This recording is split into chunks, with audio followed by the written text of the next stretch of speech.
Good afternoon, everybody. I apologize for my tardiness today, so let's get right to it. We'll begin today with some scheduling announcements for President Trump's upcoming trip to Asia.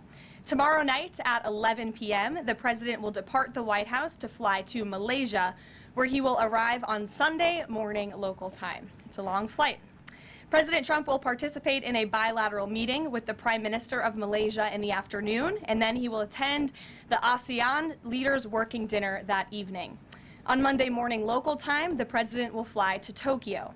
Tuesday morning local time, President Trump will participate in a bilateral meeting with the new Prime Minister of Japan.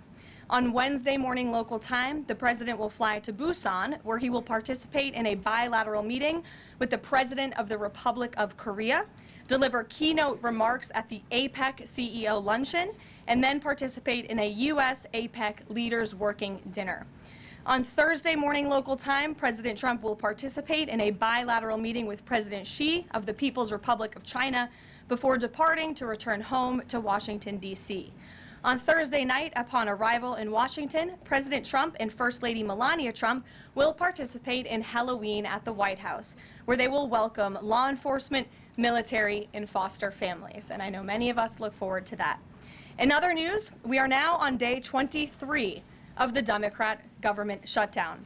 Senate Democrats have voted 12 separate times now to keep the government closed.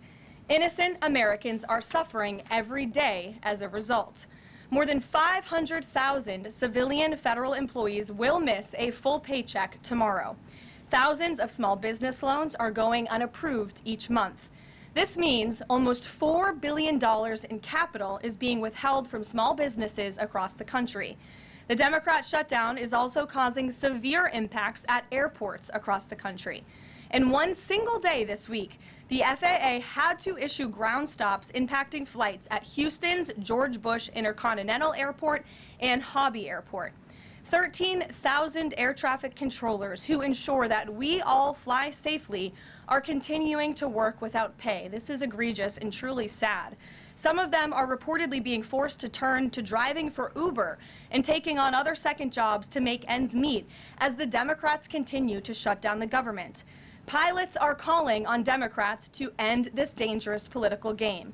The president of the Southwest Airlines Pilot Association called for the clean continuing resolution to be passed, saying, quote, "Our air traffic controllers and the broader air traffic system are already operating under immense pressure.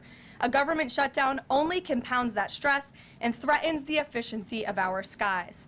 The Airline Pilots Association International, which represents more than 80,000 pilots, is sounding the alarm as well. They said this shutdown is undermining our system's safety. Resources are stretched thin, negotiations are delayed, and strain grows daily. With the Thanksgiving holiday approaching, we are nearing the busiest travel period of the entire year, when millions of Americans will go to airports to spend time with their loved ones. Let us be very clear from the White House today. If the Democrats continue to keep the government closed, we fear there will be significant flight delays, disruptions, and cancellations in major airports across the country this holiday season. If Democrats continue to shut down the government, they will also be shutting down American air travel. The White House is in constant communication with the air traffic controllers, with the airline associations, and with them, we urge Democrats to please pass the continuing resolution so we can just end this madness and this chaos and reopen the government. These are very avoidable consequences. The unnecessary pain, unfortunately, does not end there. Funding for the Supplemental Nutrition Assistance Program known as SNAP, which provides food benefits to low-income families, is beginning to lapse this week in some states. If Democrats continue to hold Americans hostage, there will not be enough funds to provide SNAP benefits for more than 40 million Americans on November 1st. That is next week. Democrats are solely responsible for all of this unnecessary pain. Why are they doing it? To give taxpayer-funded health care benefits to illegal aliens, some of whom are violent criminals. During the 4 years of Joe Biden's administration, the Democrats forced Border Patrol to admit illegal aliens into our country with no legal status and minimal screening. A significant number of these individuals are the worst of the worst criminals: rapists, pedophiles, murderers, and even members of the terrorist watch list. Despite having no legal status, paroled aliens were able to file for work authorization, receive Social Security numbers, and access other benefits like Medicaid that are meant for Americans. Since I have found many in this room to repeatedly deny the reality that Democrats gave Medicaid benefits to illegals, and they continue to seek to do just that, I've brought a few verified examples for you today. These are examples of some of the illegals who received Medicaid benefits under President Biden's leadership, and this is what Democrats are wanting to do. This is why they are continuing to keep the government closed. An illegal alien from Laos was arrested for murder, robbery, and felony possession of a firearm. An illegal alien from Guatemala who was arrested for rape and burglary. An illegal alien from El Salvador who was arrested for strangulation, DUI, and burglary. An illegal alien from Mexico who was arrested for attempted murder. The Democrats' open border policies allowed these threats into our country, and then they provided them with free health care. The president and Republicans, through the One Big Beautiful Bill, implemented a common sense reform to end this fraudulent scheme. But that's why the Democrats are continuing to shut down the federal government. They are trying to reverse this and restore taxpayer-funded health care for illegal aliens like these. Throughout this shutdown, Democrats have said this quiet part out loud. Senator Chuck Schumer, the leader of the caucus that is refusing to open the government, said, quote, "Every day gets better as the shutdown continues." Ask the air traffic controllers if every day is getting better, Senator Schumer, and they will tell you absolutely not. House Democrat Catherine Clark said, "There are going to be families that are going to suffer. We take that responsibility seriously, but this is one of the few leverage points that we have." Here is a House Democrat who is admitting that they are using Americans who are suffering as political leverage. And Senator Bernie Sanders said, "If you reopen the government, we lose our leverage." This is pure partisan games. A senior Democrat aide said the party will not end the shutdown, quote, "short of planes falling out of the sky."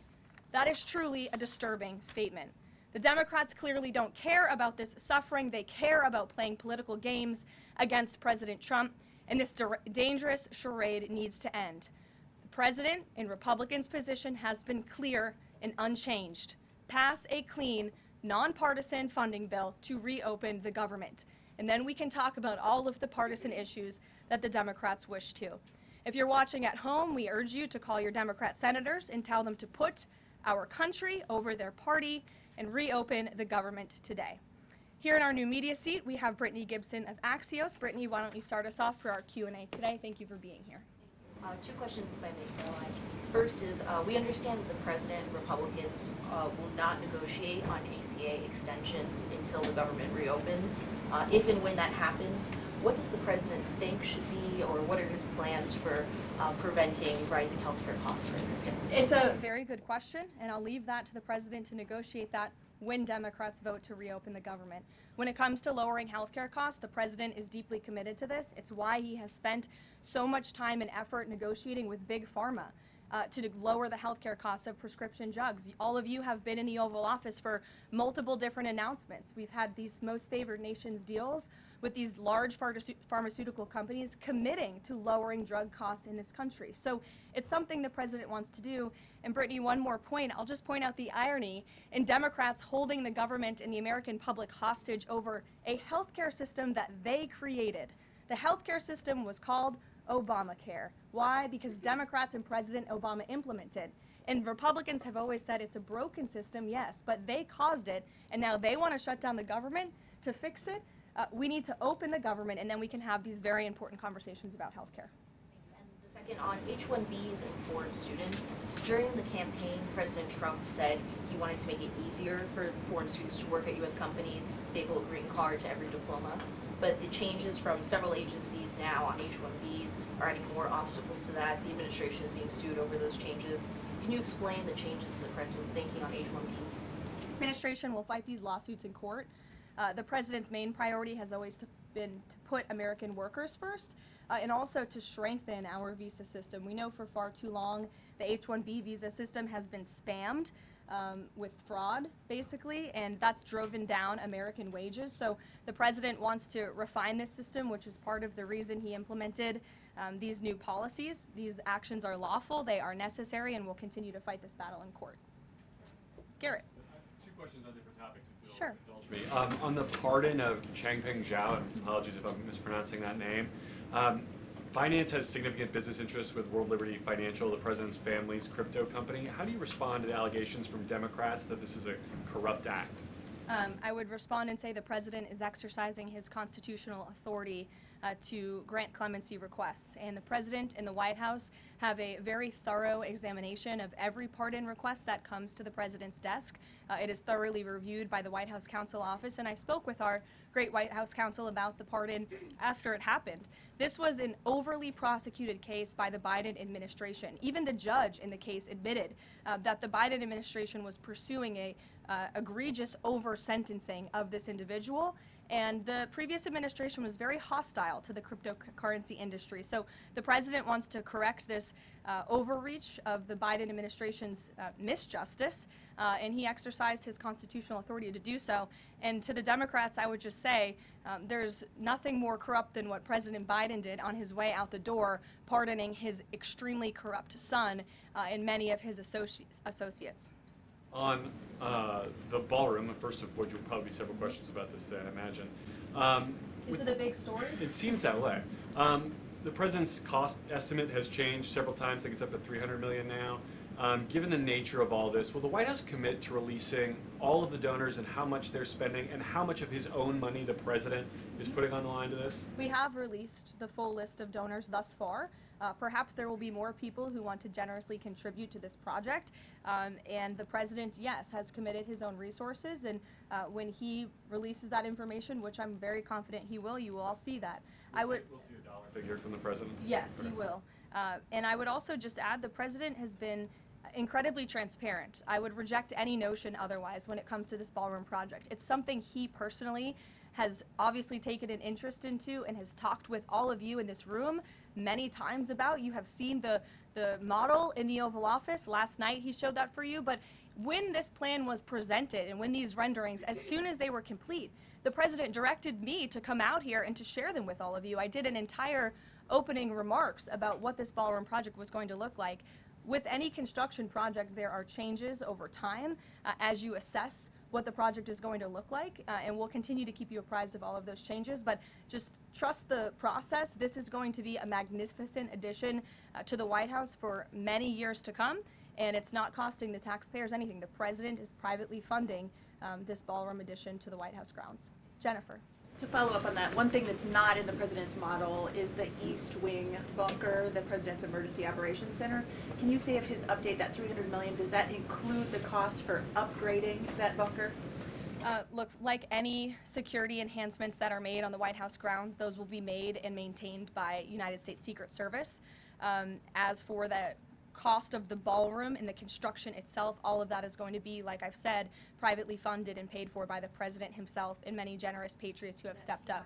Included in that funding? Correct. Okay, and then can you say, well, that's all right, I'll skip that one. Thanks. We just. Thank you, Karoline. More ballroom questions. Okay. So the White House has explained that the reason you didn't submit construction plans to the NCPC is because that commission, along with others, don't have oversight over demolitions, but only over construction. And so far, you haven't built anything. So can you help us understand, can the president tear down anything he wants without oversight? Could he demolish this building or, say, the Jefferson Memorial? So it's not the president who came up with that legal opinion himself. That's a legal opinion that's been held by the NCPC for many years. It's written, so we can get you that background and that research if you wish to include it in your reporting, because it is very important. They have ruled consistently, their general counsel has said, when it comes to phase one of this project, the tearing down of the current East Wing structure, a submission is not required legally for that. Only for vertical construction will a submission be required, and that's a legal opinion from them, and we are following that legal opinion. And again, I would just add, can any president do such a thing to the White House grounds? There have been many presidents in the past who have made their mark on this beautiful White House complex. This briefing room, as you all know, was not once a briefing room. It was a swimming pool. There have been presidents who have completely torn down the executive mansion. If you look at what President Truman did, some of the photos of the construction project that took place in those years. I think sitting here today, we're all grateful for those efforts and the modifications that happened at that time. And again, in due time, the East Wing is going to be more beautiful and modern than ever before, and in addition, there will be a big, beautiful ballroom that can hold big parties and state visits for generations to come. So it sounds like the answer is yes, he can tear down whatever he wants. And then secondly, that's not what we're saying. That's a legal opinion that's been held for many years. And interpreting it. No, it's something that presidents have done for years and years. In fact, I have some photos here. Thank you, Pat, to show you the construction that's taken place on the White House grounds. This is the construction of the West Wing in 1902. Look at this, the construction of the West Terrace in 1902. These images look quite similar to what you and the American people are seeing today, the construction of the East Terrace as well. Look at the construction of the West Wing expansion in 1934. So look, this is a legal opinion that's been held for many years. Look at, this is 1950. It looks a lot like what you were seeing today. Can he demolish anything he wants? What do you think that rubble is? How did that rubble get there? Right, so I'm asking, and then back to the donors. Go ahead, Reagan. Many of them are. Two Reagan, questions go for you, ahead. one on immigration and another on Venezuela. It's being reported that the semi-truck driver suspected of killing 3 people in a DUI crash is an illegal immigrant who came in under the Biden administration. Do you know if California gave him a commercial driver's license? And then it also appears that California largely has not been cooperating with English proficiency standards. I'm wondering if the administration has any further plans to punish the state. Yes, I can confirm that California gave this individual a license, and it is something that the Department of Transportation has already looked into. I know Secretary Duffy, who's doing a phenomenal job, has spoken on this many times in the crackdown that the Department of Transportation is taking on these licenses that are wrongfully being issued to people who clearly do not deserve to uphold these positions. As for this case in California, on October 22nd, ICE lodged an immigration detainer for this individual following his arrest by local authorities in California on charges, as you know, of manslaughter while intoxicated and driving under the influence. He killed 3 people, and he first entered the United States in 2022 through the southern border, and he was released into our country by the previous administration. So now ICE has lodged a separate detainer for this individual, and these tragedies are following a disturbing pattern of these criminal illegal aliens being issued commercial vehicle licenses. And so yes, the Department of Transportation is absolutely cracking down on that. I defer you to them for any specifics. Venezuela, President Trump has said Maduro doesn't want to mess with the United States, and this administration is continuing to position more military assets towards Venezuela. I'm wondering if the end goal of this narco-terrorist war is to implement a regime change in Venezuela. The president has spoken on that, Reagan, and I certainly won't get ahead of him. What we've made very clear is that this administration is not going to tolerate international narco-terrorist organizations from trafficking drugs into the United States. And these cartels over time have grown more armed, well-organized, and violent. They have financial means, sophistication, and capabilities needed to operate in the way this administration has. And they have illegally caused the deaths of tens of thousands of American citizens each year. So that's where we are right now with respect to Venezuela, but also any country that is sending purposefully illegal narco-terrorists to the United States of America to bring illegal drugs. Why don't we go in the back? The US and Colombia relationship right now is at one of its lowest points in decades. We heard what President Gustavo Petro had to say about President Trump. We heard yesterday the response from President Trump. Is there any kind of compromises or gestures from the Colombian president that President Trump would like to see in order to de-escalate the tensions? Is it possible a de-escalation? I don't think we're seeing de-escalation from the unhinged leader of Colombia right now, and I don't think the president, frankly, is interested in that at this point. He spoke on this yesterday, and I don't have anything to add to his comments. Go ahead. Yes. Thank you, Caroline. Thank you. In addition to the ballroom and the Rose Garden I'm going patio, into the back. Sorry. Go ahead. in addition to the ballroom and the Rose Garden patio, is the president looking at any other renovations or significant kind of projects here at the White House? Not to my knowledge, no. But he's a builder at heart, clearly, and so his heart and his mind is always churning about how to improve things here on the White House grounds. But at this moment in time, of course, the ballroom is really the president's main priority. Kristen. Last week, President Trump announced that he had a productive call with Vladimir Putin. They scheduled a meeting in Hungary.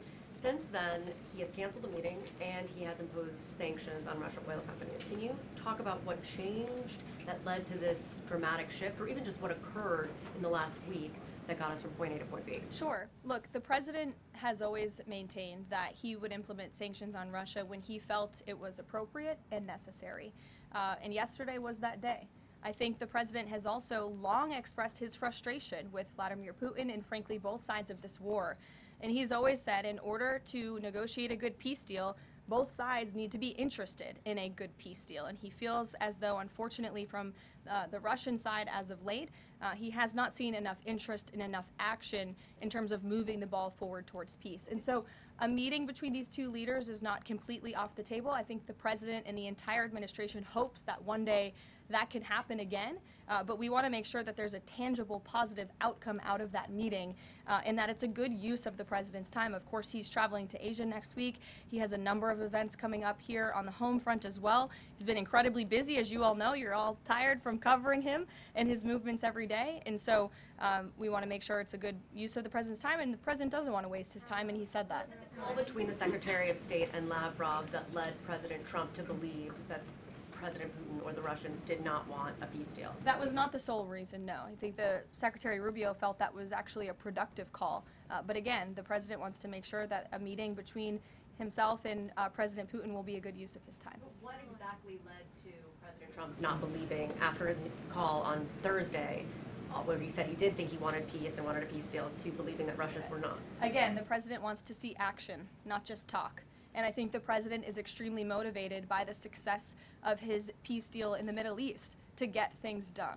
And he wants this war to come to an end. He's been saying it now for 9 months being in office, and he's grown increasingly frustrated with the lack of progress from both sides of this war. Mary. For example. Two quick construction questions, if I can. You mentioned any construction project comes with changes. The president had initially said that this project wouldn't interfere with or touch the current structure. Now he says to do this properly, he realized that the East Wing had to be demolished. This is the people's house. Why not inform the public of that change and when it was decided that the East Wing would have to be demolished? Look, again, with any construction project, changes come, and we have informed all of you. We've been keeping you apprised of this project. We've shown you the renderings, and if you look at the renderings, it's very clear the East Wing was going to be modernized. Instead, in fact, I said that in the briefing when we initially introduced this plan to all of you and to the public.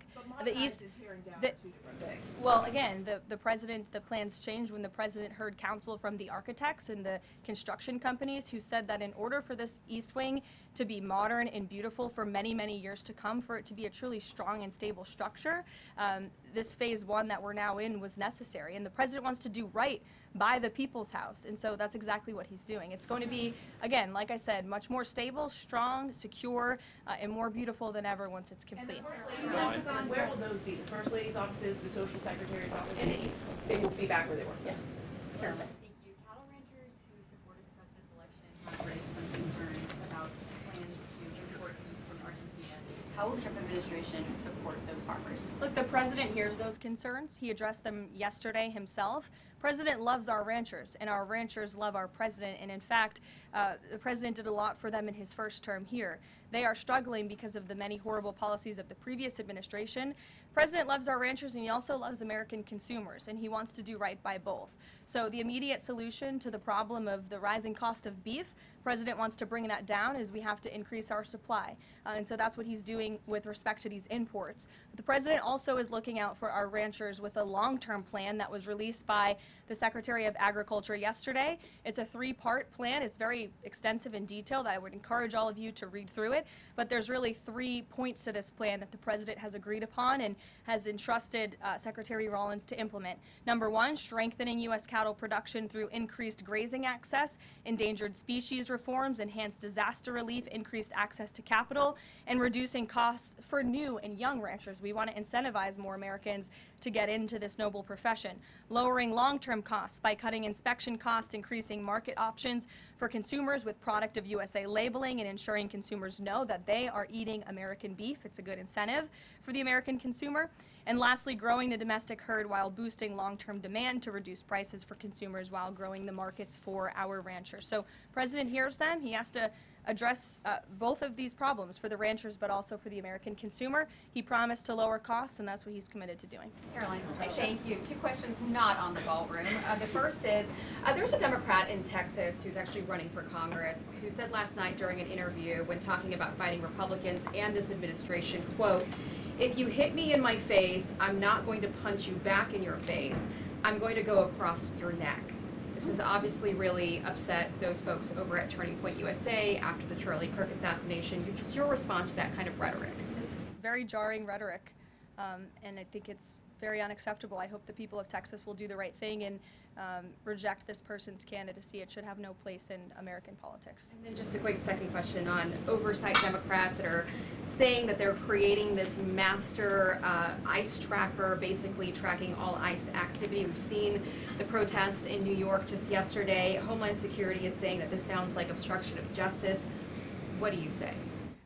Again, this is actively putting the lives of our ICE agents at risk. We've seen media outlets, in fact, in this room also write stories about ICE tracker apps that Democrats and other left-wing activists have created to track the location of ICE agents on the ground in our communities.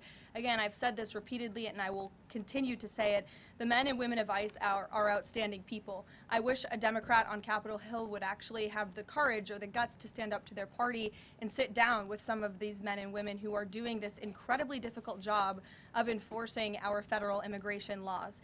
They are, again, simply trying to enforce the law and do their jobs. And if Democrats spent a little bit more time understanding that and also focusing on the people who they are trying to get out of our country every single day. As I spoke about earlier, 3 innocent people in California are dead because an illegal alien who Democrats let into this country was wrongfully issued a trucker's driving license and clearly was not fit for the job because he was driving intoxicated and killed 3 innocent people. Democrats should focus a little bit more on that. Stop trying to fight this president and this administration on every turn and restore law and order. That's all that we and these brave men and women of ICE are trying to do. Mary. Thanks, Karoline. I have 2 questions, one on San Francisco and one on the No Kings protesters. On San Francisco, the president said that he had a call with the mayor and he was planning on surging there, but now because the mayor really wants to fix it up himself, they're going to do that. Is this what Trump hopes happens in pretty much every city? The president hopes, and I've said this so many times, and I think the president's conversation with the San Francisco mayor last night and his statement today prove the president is willing to work with anyone across the aisle, across the country, to do the right thing and clean up America's cities. He is genuinely interested in this effort to make our streets safer, to make our cities safe and clean again. And he heard from the mayor last night who told him that he is going to earnestly try to make his city better on his own. The president heard him out. He said, okay, I'll give you a chance. We'll be watching, and if you need us, we are here. And if I feel as though you continue to fail your citizens, the federal government may have to step in. But we'll continue to watch San Francisco, and that law enforcement operation has now been paused. Thank you. And then on the No Kings protesters, I saw videos of people explicitly calling for violence against Stephen Miller, against the president, shirts saying we don't have enough assassins, calling for more political violence. Does the president want to see arrests here, and are we going to see arrests of these types of explicit calls to violence? I would think myself, the president, and everyone here at the White House certainly hopes that anyone who is making violent and illegal threats in that way against public officials will be arrested and prosecuted. Sure. Thank you. 2 questions. Would the president support the Senate ending the legislative filibuster to end the shutdown? This is something I haven't heard the president talk about much, so I don't want to speak on him for it. I'll let him answer that question himself. And do you have an update on the NASA administrator nominee? Do you plan to nominate anyone soon? Or does the president? I don't think so. Sorry. I'll leave that to the president himself. He'll make a decision in due time, and when he does, you will hear directly from him, as you always do. Back, we'll give our friends in the back a chance. Yes. As you mentioned at the top of the briefing, USDA has warned that it will run out of funds to pay full SNAP benefits next month if the shutdown continues. Senator Hawley is floating a bill that would ensure SNAP benefits are continued to pay during the shutdown. Would the president support such a move? And you also announced that the administration was using tariff revenue to keep WIC going during the shutdown. How long will that last? And is anything similar being considered for SNAP? Yes, the administration would absolutely support that legislation. We hope that it would come over the finish line, but the bill that will get everyone paid and put everyone back to work is the clean continuing resolution. That's what the president and Republicans want to see. Ed, go ahead, Ed. Thanks, Caroline. On the Russian sanctions again, how much pressure do you think this sanctioning these two Russian companies actually puts on President Putin? Because the last administration sanctioned two other oil companies. So how much economic pressure is this really? A lot. If you read the sanctions and look at them, they're pretty hefty. And I saw some international news out of China this morning that they're scaling back oil purchases from Russia. We know India has done the same at the request of the president. The president has also pushed European countries, our allies, to please stop their purchases of Russian oil as well. So it's full court press for sure, and we expect that these sanctions are going to do harm, as the Secretary of Treasury said yesterday. Could there be more? Is this just the first step, or could there be more sanctions? I'll leave that to the president to decide. Sure.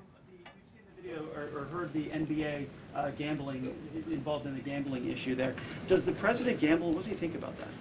You know, I'm not sure. I don't think he does.